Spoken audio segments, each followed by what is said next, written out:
আসসালামু আলাইকুম প্রিয় বন্ধুরা, দেখুন পাহাড়ির সাপ। পাহাড়ি অঞ্চলের সাপগুলা দেখুন কিরকম হতে পারে।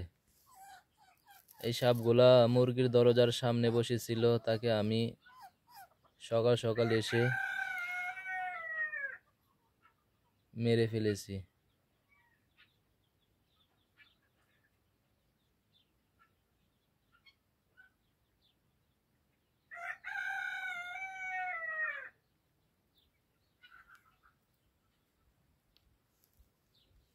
খুব বিষাক্ত এই সাপগুলা, অনেক বিষাক্ত।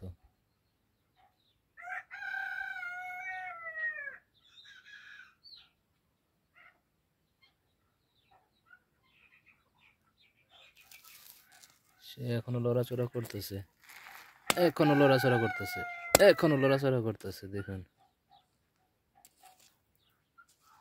কেমন বিষাক্ত সাপ, দেখুন।